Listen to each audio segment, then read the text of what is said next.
And what's going on, everybody? Welcome back to another episode of the Designated Players and MLS podcast. On tonight's episode, we're going to dive into the biggest news stories of the week out of MLS. First, we chatted a bit about which teams should be in for KDB last episode, but the one team we failed to mention was the Chicago Fire. And now it seems like not only are they in, but they are also his strongest suitors. We'll chat about his fit in the system and how Chicago can get on with him, and much more. Then Oscar Pareja has been extended in Orlando, and while he is undoubtedly the best manager they've had in MLS, has he done enough to earn that extension? We'll chat about that. And finally, Steve Cherundolo has just made it official that he will be stepping down from LAFC at the end of the year and heading back to Germany. We'll chat about his legacy in LA and what comes next for the black and gold. I'm Andrew, that's Connor, and here is this week's MLS news. Connor, what's good, buddy? What's good? Everything's good. What's good with you? I'm sitting here watching my group chat blow up, thinking we have a game tomorrow, which we most certainly do not, and I will not be playing if we do.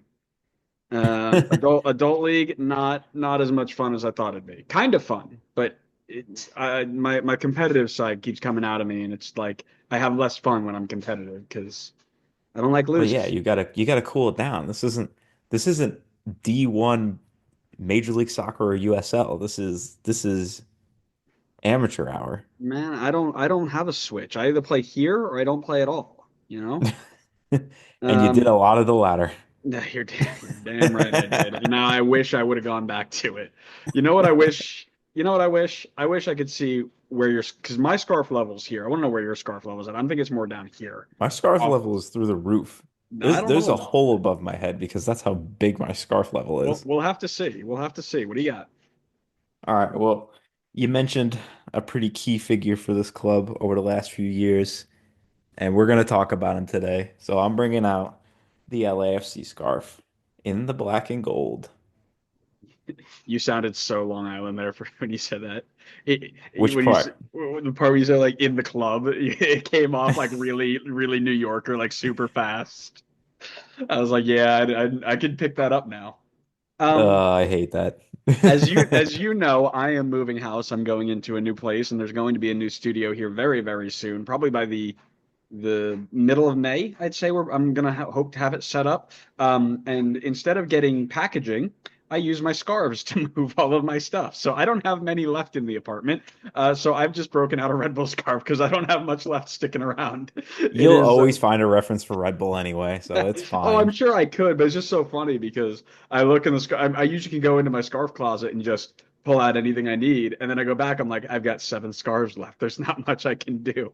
So, but yeah, hopefully we're Desperate gonna have times a call for desperate measures. yeah, hopefully we're gonna have a brand new studio here in just a couple weeks. I'm really excited for it. I've got a really nice idea that combines a whole bunch of my scarves. So, um, should be a good time. Should be a good time. But listen, we can sit here and talk about my future podcast studio setup all day long. But I actually want to start talking about the news because that's what we're here to do. And I want to start with the most recent stuff. I want to talk about Steve Cherundolo out at LAFC because I don't think this is something anybody saw coming. And he's leaving similar to how Tata Martino left Inter Miami, right? On his own terms, for family reasons, for personal reasons, not being ousted by the club in any way, shape, or form. So I kind of want to just get your thoughts when you heard the announcement today, or when I told you about the announcement today, what you thought about it. I mean, I thought you were lying at first, if I'm being honest. I Yeah. did, I didn't expect it at all. Um, I mean, obviously he's done a good job coming in for LAFC, and I mean there were questions at first. I think we were asking the questions because it's like he was coming in with not much manager experience at all. I mean, he had some experience at the youth level for Hanover, and then had a season, maybe two, I can't totally tell, with the Las Vegas Lights, and then that was it. That was the resume. And then he was taking over I mean, arguably the biggest at the time and most ambitious team in the league in LAFC. That's a those are big shoes to fill. And I mean, I think there were a lot of questions on if he could do it, if he could fill the shoes. And I feel like there might be some people who debated a little bit, but I think he's done a good job in charge. I mean, he's won three trophies with them in his time there. I mean, it's hard to ask for more than three trophies in 3 years. I think the biggest question is going to be what's next for the club. Because I mean, it's an ambitious club and it's a really exciting opportunity for, I'm sure, a lot of managers. I'm really excited to see like what the list is going to look like. And I can't wait to be disappointed when they're like, oh, we're gonna bring like Phil Neville out of Portland if he gets fired. Then it's just gonna be miserable. But that's not their track record. So I'm hopeful that they're not gonna go down that route. Maybe Oh they'll man, steal Nancy from Columbus. That'll be there, really ambitious. there you go, Connor, hitting all the talking points before we actually get there. That's That's you're what I right do back on best. brand. Yep. So I'll start with I'll start here first because we're going to talk about legacy. We're going to talk about what's next, but um, I'm okay with this, right? If you're going to put your family first and your family wants to go back to Germany, or that's where you because I mean he played his whole career there. He started like I said, he started his coaching career there. Like that's where everything is home for him. So if his family wants to go back, you do what your family wants. So I'm cool with that. But what I'm also happy with is the timing, right? Tata Martino when he left was like right at the end of the season. And again, maybe Tata's thing came up last minute. Like I'm not blaming Tata Martino for the way he did things, but this gives LAFC enough time to prepare, find that next guy up, and determine what the path is after Steve Cherundolo leaves for LAFC, both in club identity and player recruitment profiles and all these sorts of things that they need to focus on. They don't need to figure it out at the drop of a hat, which I think is important, right? When you're planning long-term future of your team. But let's just transition real quick into that legacy, right? Because LAFC's only had two managers and they've hit really, really well on both of them. You start out with Bob Bradley, who was great. Started off as one of the best expansion teams out there, and you transition right into Steve Cherundolo. And even though he's been at the helm a little bit longer, you can argue that he leaves with a more impressive resume. Both managers did win a supporter shield, but only Steve Cherundolo brought home the U.S. Open Cup and the very, very sought after MLS Cup in 2022 after the brilliant MLS Cup final, as we all remember. However, most may remember him, whether it be correct or not, for his inability to get the job done when it mattered. He did win three titles in LAFC, you're right, but he also finished runner up in three of them as well. 2023 was the roughest of them all. He finished second best in MLS Cup and the CONCACAF Champions League, while also claiming a second place finish in Leagues Cup last season. So I'm going to ask you, do you think, in terms of his legacy, he goes down as the guy who brought three titles to LAFC, or the guy who didn't win three titles for LA, or the guy, rather, I should say, the guy who didn't win six titles for LAFC? No, I think they remember him for his titles. I don't think they remember him for the misses. I think it's a different scenario if you're like a New England where you're not winning anything and you're constantly finishing runner up versus if you're making it to a lot of finals and you're winning some of them. But then again, there's gonna be people who definitely remember him for the misses. Because I mean, here we go. I'm bringing in another sport already. But like LeBron, right? Like the debate between LeBron and Jordan all of the time is like LeBron has I don't know what his record is. I'll make something up. He's like three and three in the finals or something like that. Like he's won three and he's lost three NBA finals. And it's like, all right, Jordan was in six finals and he won all six. Um, and then it becomes the debate of like, do you like people I think remember LeBron's finals appearances a lot more for the misses than they did for like the ones that he's won. Like he's won many more titles than like majority of players in the NBA will win. And people remember it for the misses. This isn't me trying to compare Steve Cherundolo to LeBron James. I mean, I'm not making the claim that he's the LeBron James of coaching, but like um I think there's going to be some people who have that mindset, but I think because it was such a short period of time, there's going to be more remembrance of like the good moments versus like the bad ones. And because I think he had a lower bar when he came in because he hadn't had the coaching resume of like a lot of like a Tata Martino in Inter Miami. I mean, I will personally remember him more for his wins than his near misses, but I think it's good that he got them into those situations in the first place. I mean, it's better to I mean, maybe it's not, but I've always been of the mindset that it's better to make it all the way to the finals and lose than to lose in the first round. Yeah, but you haven't even taken into account the way the New York Jets do things and don't even make it to the first round at all. That's the They make real it to champion right there. their first round is the first round of the NFL draft every year. That's Yeah, their that's first right. round. That's right. Well, listen, I completely disagree with you. I think you're totally wrong. And this is good because we haven't had a That's disagreement in a perfect. That's what while. I love to We hear. haven't had this in a while. Listen, sports management, thankless job, right? And therefore, he will go down as a guy who didn't do enough.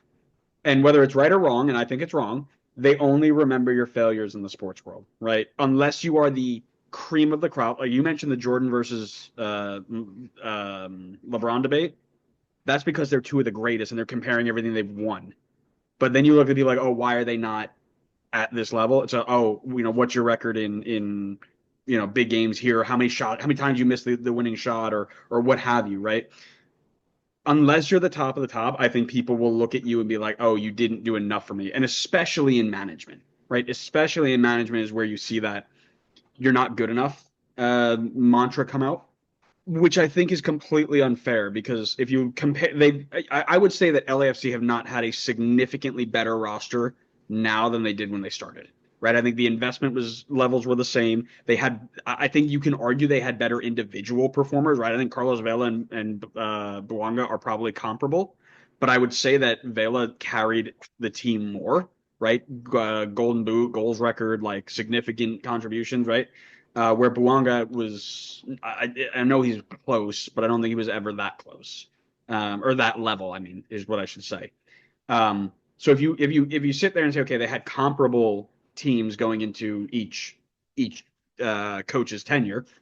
Dolo, I'm going to use Dolo like we're buddies, right? But Dolo bested Bob Bradley in almost every major category. You look at the trophies you mentioned, 3-1, right? Points per game, wins, all these things. And I would say that he was also doing it in a league. I won't say necessarily tougher than Bob Bradley did, but with a lot I'll more say it. teams. I think it's Okay, tougher. that's fine. That's fine. And I didn't want to say that because I don't know. You could say yeah, there were more teams in there, but those teams were like San Jose last year, right? Like, is it True. tougher? I don't know, right? And that's arguable, and that's for another conversation. But Steve Cherundolo is going to get the short end of the stick here because what he didn't do, and I don't think that's right because he won a Shield Cup double in 2022. He won a U.S. Open Cup in 2024, and he got closer to a Continental Trophy in the Champions League, whatever you want to call it, as well as back-to-back MLS Cups, something that hasn't been done in a decade and a half, and that is more than almost any manager in the world, or at least who has been in MLS, can say about their career. If he chooses to go coach in Germany or even look at the USMNT after 2026, when Poch inevitably gets out of the World Cup and then bounces because he's not staying here past that, I think that he's going to be very, very successful. But I do think that, like, I posted something about the thing on Twitter, and instantly my comment, the first thing I got was like, Steve Chokundolo or something like that, because his last three finals he choked him out. And it's like, okay, sure, but is that really fair? I don't think so, right? And that's just my take. Well, your first mistake was trying to base people's opinions off of a Twitter tweet. Like that's your first mistake. You'll only find the most toxic people on Twitter. That's not I true. The do. smartest people in the world I've ever met were on Twitter. I'll tell you that. ProRel, USMNT stands. I mean, the list goes on. Yeah. That's a fair point. I mean, you bested me there.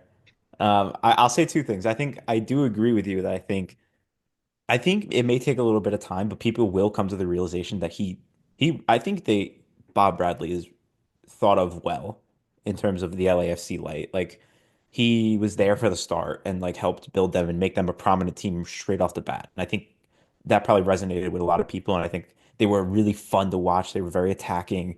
And I think people will remember that time fondly. And then they'll associate him with that time, rightfully so, because he was in charge. I think people will eventually come to the realization that like the team was better when I'll also use Dolo because we're buddies. Boys. Um, yeah, we're boys. When Dolo was in charge, and it usually takes people a little bit of time to kind of come to the realization on a lot of these things, and I think people will eventually come to it. What I think will determine like the short term view of his tenure here will be how they do this season. If he leaves them off this season with, I'd say at least one trophy, I think people will remember him in a good light from the start, as opposed to Chokundalo.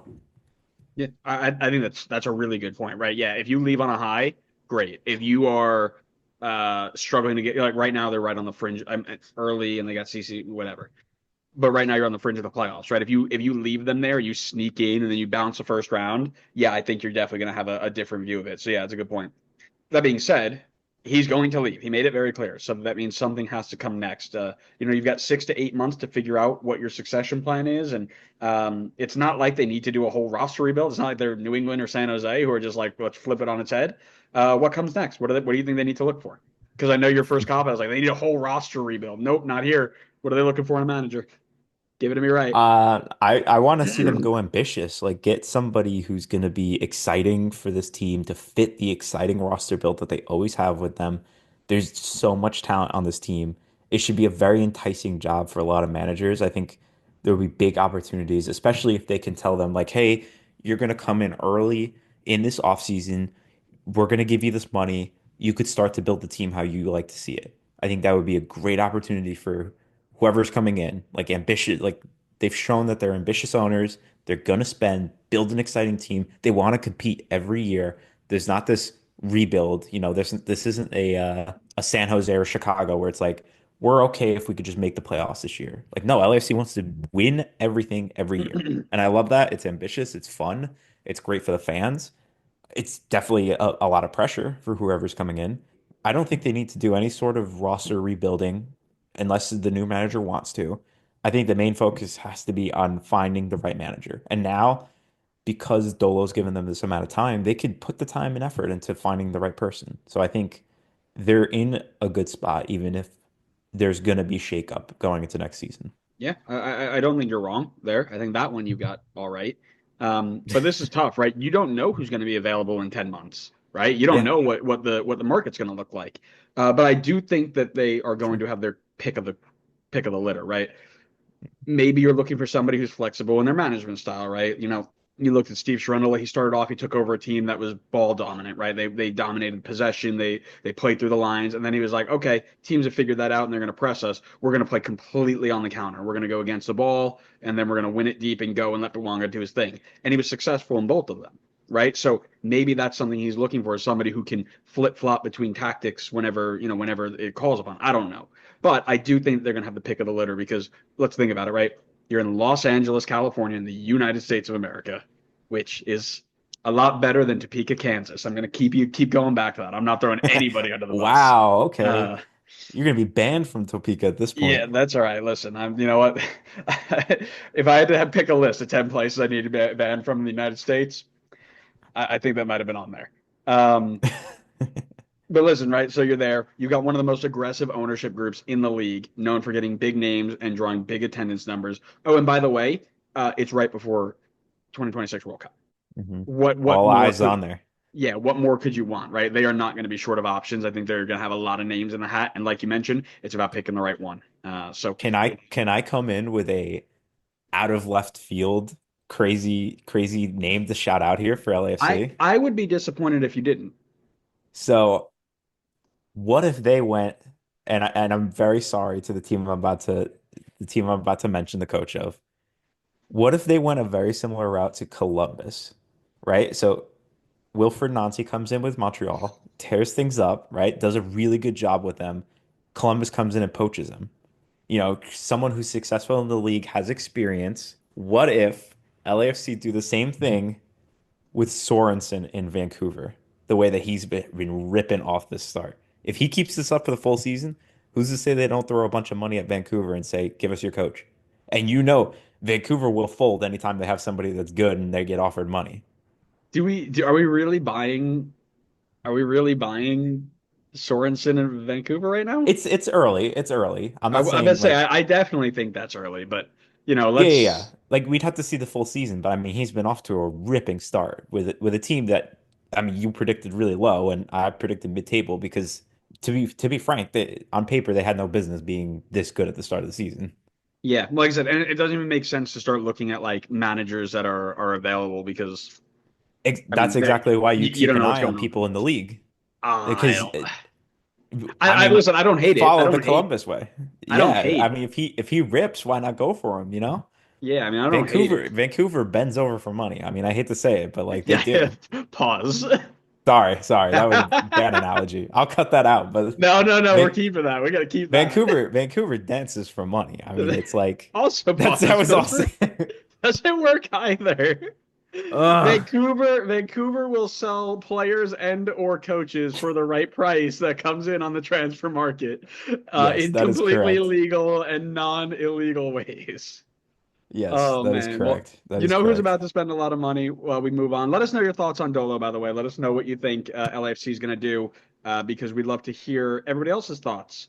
But another team that's going to spend some money here is Chicago, because was it last week? I think it was last week. Or maybe 2 weeks ago, we did this whole thing like, oh, KDB is free and he might come to MLS. You know, who's on it? And it's like, oh, Inter Miami's got his rights. New York City's got the City Group. And I was like, boom, DC United, right?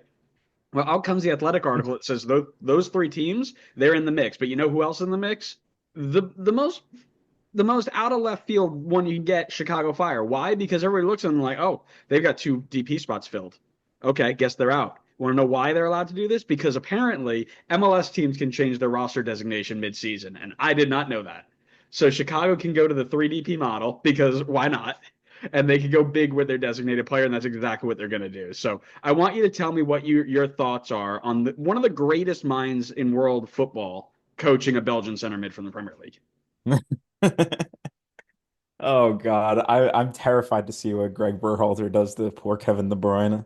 I mean, listen, Greg's done a really good job kind of steering the ship right now in terms of getting them like more on track than they have been. Let's be honest, they're not ripping, they're not like tearing the league apart, they're not having this complete revitalization. But I think you were definitely like finger on the pulse on this one. He's riding the ship in the correct direction. Like you don't need him to completely turn things around and go from worst to best in one season, right? You gotta kind of build the momentum, start to steady the ship, correct the wrongs, and I think he's done a good job of that so far. My only concern is it might be a little bit early in terms of him kind of settling the ship to then start bringing in talent to like push the ship forward and accelerate it. I obviously like bringing in Kevin De Bruyne is not going to hurt any ship, right? Like he's one of, if not the most talented midfielder in Premier League history. Like he is unbelievable. He was unbelievably good. I think he still has tons of talent to give. He doesn't strike me as the type of player that will come over and just like sandbag it for a bucket of cash. So I think he will like put effort into his play on the field. I just am questioning how the fit will work in Chicago. But I mean, the thought of Kuipers and De Bruyne working together is kind of enticing, I gotta say. I think that could be a good combo, especially because I don't know, is Kuipers Belgian? I can't He is. remember. Yep. I mean, that's a good link, even if they necessarily haven't played together before. I think that's a good opportunity for them. You mentioned it with Benteke. Didn't think Kuipers though. So now you're just pulling all of my points and being like, yes, remember when you said it? Now I say it. I see. Listen, here's what I'm gonna say. And I don't know how much, like, I don't know if I need to get it tattooed on my forehead. I need Greg Berhalter coaching Kevin De Bruyne in my life more than I need oxygen in my lungs. Like, I don't know how much I need to Whoa. emphasize this. I need this so badly. Why do you need this so bad? I don't Because understand. all right, first off, imagine he does well with him, right? All of USMNT Twitter blows up. Oh my God, look at what Kevin De Bruyne can do to Greg Berhalter. Oh, blah, blah, blah. Like, I just like that would be awesome. But also, like, it's Greg Berhalter. Like, this dude took a golden generation of the United men's national team and to run him into the ground, watch him kill. Like, I just need it because social media is going to explode over it, right? But I agree with you. I think the question is in fit, right? Do you think he has the legs to be a true box to box number eight? Are you gonna swap shape to get him in to play him with more players around him? You know, what happens to Brian Gutierrez, right? If you're gonna keep him as the 10, what happens to Goody, right? All of these questions are going to be really important for Greg to answer if he does indeed be the one that takes over Kevin De Bruyne's, future roles and responsibilities and such. But man, can you just imagine a front four of Jonathan Bamba, who at one point was like the next killer? Didn't he play for Chelsea at one point? No, Bamba, or was he on? He no. was probably on their radar. He was probably linked to them with like 90 other players.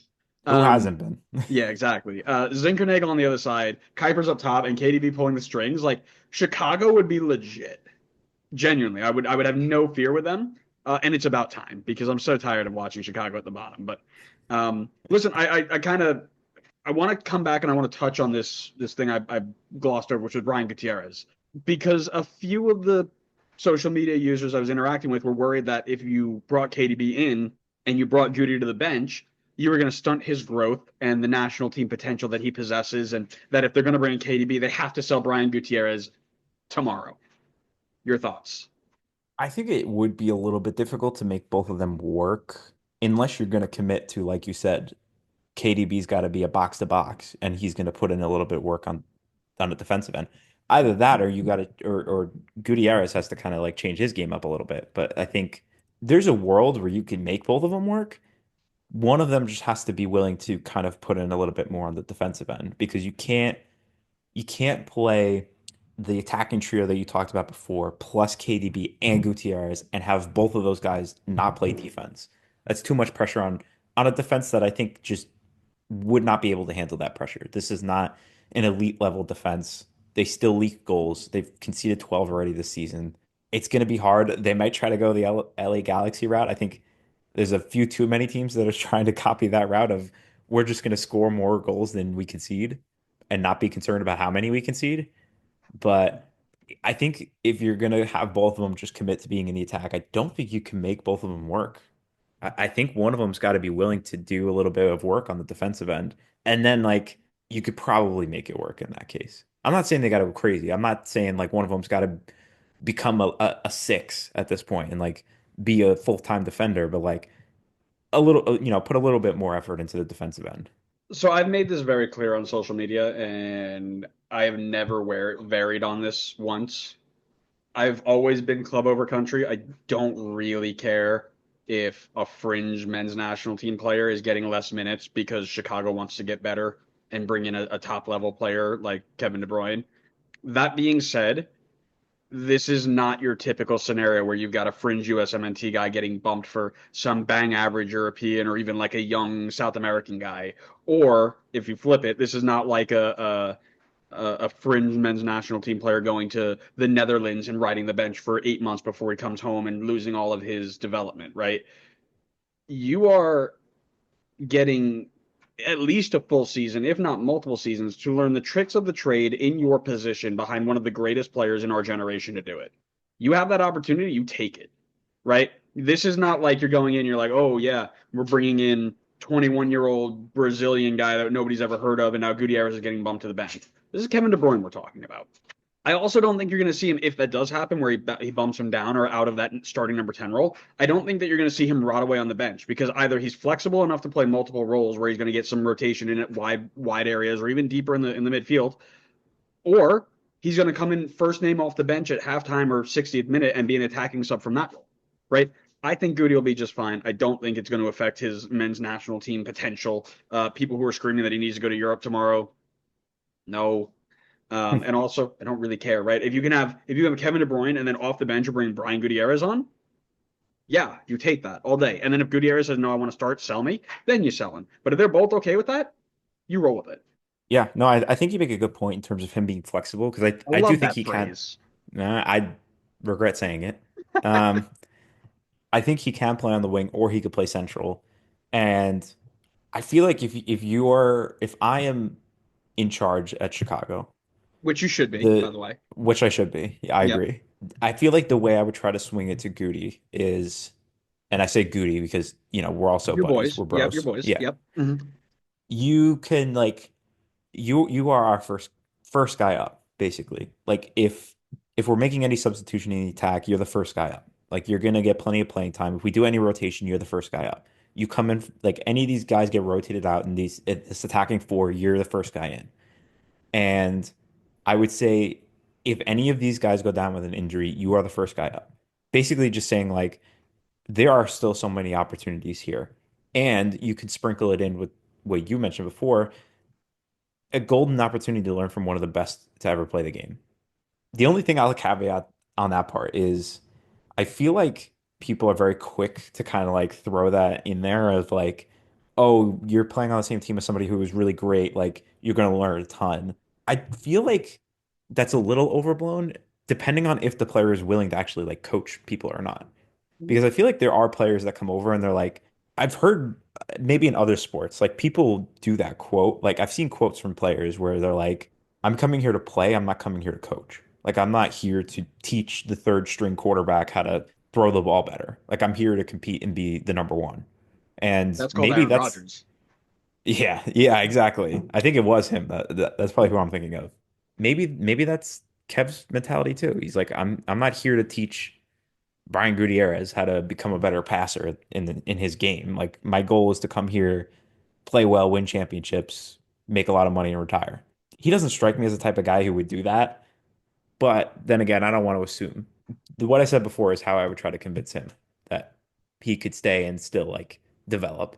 Last point on Gutierrez being bumped from the 10 role. He's got two USMNT appearances so far, called up by our Lord and Savior, Mauricio Pochettino, who is much better than Greg because he has breathed European air. Any guesses where he played? Any guesses positionally where he played? For about 120 minutes total? Was it as an eight? It was left wing, friends. So guess what? If he gets bumped out of the 10, his almost, you know what I would say? His national team appearance likeliness goes through the roof. True. Good Him and point. Zinchenko going rotation pieces, right? All right, listen, that's I think we've got enough clips to piss off the USMNT fan base. So let's move on then to let's move on to your favorite team. We're gonna go down to Florida and talk about the Orlando City SC Purple Lions because they have signed Oscar Pareja to a multi-year extension, and as similar to Dolo, my boy, he has been the best manager Orlando has seen in MLS in their MLS time by a long shot. But also similar to Dolo, he has fallen short of expectations set of him, which include winning trophies in his time at Orlando, which started before COVID. By the way, this is now going on 6 years. His only trophy to date is a U.S. Open Cup that he needed to use spy drones on a USL team to beat in the final. We all remember that day. Yep, remember that story? That's a thing that will be spoken about in MLS history retold about 5 years Oh down the yeah, line. absolutely. Listen, Connor, I want to ask you, as a lifelong Orlando and Oscar Pareja fan, as is evident by your top 10 foreign managers of all time list, how do you feel about this King's return? Please enlighten me. Listen. Let's slow our roll here for a second. All right. If I'm a Pareja fan, it's because of his time in Dallas, not because of his time in purple and gold. All right. Oh, sure, Let's sure, just sure, get that straight. sure. Um, this is I feel like a pretty different situation from Dolo, where Dolo has won plenty of things in his short tenure. Like Pareja has had more time with this team, and he's won less than Pareja has. Or sorry, than Dolo has. So I think the view is going to be a little bit different. But what I will say is I think Pareja's time is a little bit more similar to the way that LAFC fans will see Bob Bradley, right? Because it's like he came in and the bar was on the floor. It may have even been below the floor. It may have been in the basement. And so when he kind of came in and turned things around, and now all of a sudden Orlando's consistently in the playoffs, I think people are going to be very excited about that and remember it fondly. Not only that, he like brought in exciting attacking talent. You had Nani, you had Facundo Torres. He's developed a lot of talent like Daryl Dike and Duncan McGuire. So you've seen a lot of exciting people and an exciting game, a play style, and I think people are going to remember that fondly. But like the reality is, they've only won one trophy, and like you said, it took spy drones against the USL team to win that trophy. Otherwise, they have. I mean, the closest I think they've technically come was 2023 when they finished second in Supporter Shield. They've never even been to a final other than that. Other than I think MLS's back tournament. I think they were runner up for that. Which, as we know, is the what second highest honor you can earn in MLS, right? Something like that. Something like that. It's supporter shield. MLS is back, then MLS Cup, then US Open Cup, then Leagues Cup, Uh, Sounds about something right. like that. Well, you missed CONCACAF Champions League in there, or CONCACAF Champions Cup. Yeah, you're right. Well, that's the thing. It's actually it's Champions Cup, then Champions League, then MLS Cup, then MLS is back, then it's Supporter Shield, then it's Leagues Cup or Open Cup, depending on which way you look at it, and then what is it? Eastern The Conference Canadian Final. Championship. Eastern Conference Final above U.S. Open Cup because Red Bull won that last year, so we're going to take that. And actually, the U.S. Open Cup they won should have been Red Bull. We lost in the semifinals, so that actually doesn't even count. They cheated their way to that. Yeah, so Red Bull clear. There you go. There's your scarf. There's your scarf Here's for your me. daily Red Bull reference. Yeah, I mean, I think it's a tough one to judge, to be honest with you. I can't make the decision for an Orlando fan. I think they would have the better insight on this, but like I kind of would be like, at what point are we going to start winning? Like we've been consistently closer to winning than we were before, but we haven't even been in a final since 2020. I'm right Or on board sorry, with you. 2022. Yeah, well, I'm right on board with you. Even if you want to keep, cutting me off, that's fine. Because my first thought when Dolo said he was leaving was like, can you find somebody to replicate the regular season success he had? Because at the end of the day, if you can't regulate, if you can't find that success in the regular season, you don't even get the chance to replicate it in the playoffs, right? But like you said, with Pareja, it feels different, and I agree, right? Because since 2020, you're looking at a team that never finished lower than seventh in the East, meaning consistent playoffs for 5 years on the back of never qualifying, right? That was the first time they made it was under Pareja, and they haven't missed it since. And they were second in the Supporters Shield race in 23, and they were a Facundo Torres bottle job away from making MLS Cup last year. I was there; it was great. But with each year that passes without a trophy, it feels more and more like he may have reached his limit. And I'm gonna share my thoughts on that in a second. I'd love for you to respond to that because I don't know if he's reached his limit because he had the new manager bounce in 2020 plus COVID, right? And then he came back down to earth, right? Snuck into the playoffs in 21, snuck into the playoffs in 22. Then you see him take that step up in 2023, finish in second place, and in 2024 with that semifinal loss to Red Bull in the MLS Cup playoffs. I don't think that anybody should be screaming Pareja out right now, right? I think this is similar to Peter Vermees' sort of conversation that we had a couple weeks ago. How are you going to fire a guy who is consistently getting you in position to win trophies and getting you closer every time, right? I don't want to say Vermees was getting closer every time, but he has gotten closer to Supporter Shield, closer to MLS Cup each and every year. I don't know how you look at him like, oh yeah, he's not the right guy for the job. Now, and this is where I want your opinion because I'm giving you two options here. If you want to sit here and tell me that he's inching very, very close to being Gary Smith, and you think that you're getting as much as you can out of him, and semifinals and runners up are the only thing you're going to get out of him, then I'll hear that. I'll listen to that argument. But I don't think I'm going to listen to it right now because he's got them, he's earned that leash, like we talked about with Vermees.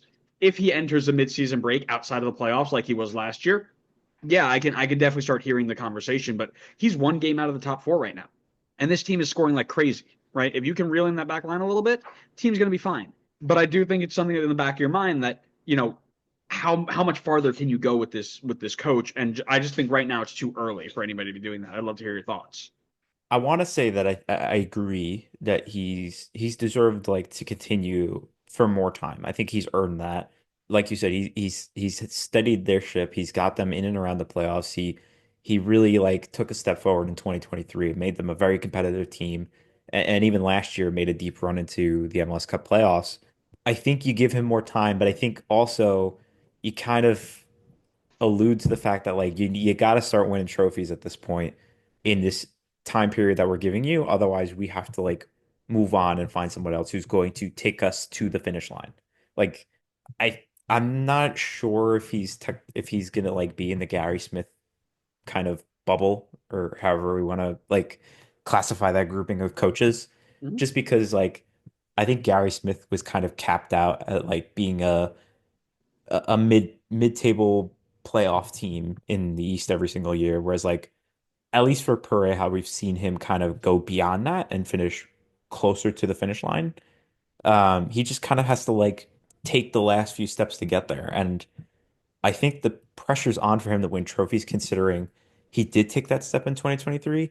And then they bolstered his team more. Like they brought in good pieces. I know they had like a lot of rotation as well. There was movement of guys in and out of the team, but they've continued to back him financially and bringing in players. And at some point, you got to be like, all right, could somebody else come in and actually take us to the finish line at this point with the money and stuff that we're throwing at the team? Because it feels like they're throwing enough at the team to win something. But again, like a point that I think you made with or with Dolo that I think Gotta catch makes yourself. You gotta sense. remember your boys. I know, of course. I think he's playing in a very difficult era of MLS right now. I mean, you're going up against Wilfred Nancy's Columbus team, who everybody in the league seems to try to be throwing players their way to help them out.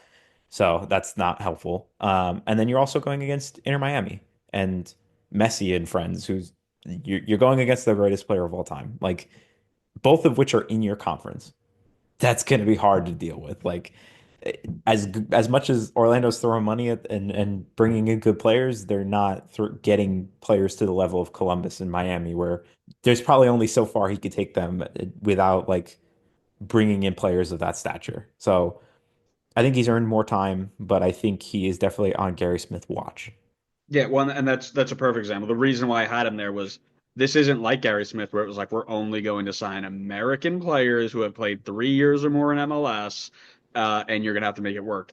He's got big names, he's got big money, and if he can't put it together, then you got to start asking, okay, what's going on here?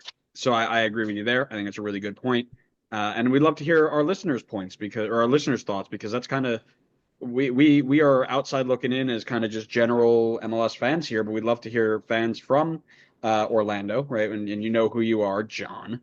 Let us know what you're thinking. Let us give us your thoughts. Connor, do you have anything else you want to add on those? 'Cause that's kind of all I had for that little section there. No, that's all I got for that's all I can handle, honestly, talking purple and gold. I can't talk about them anymore or my hair's gonna start to fall out.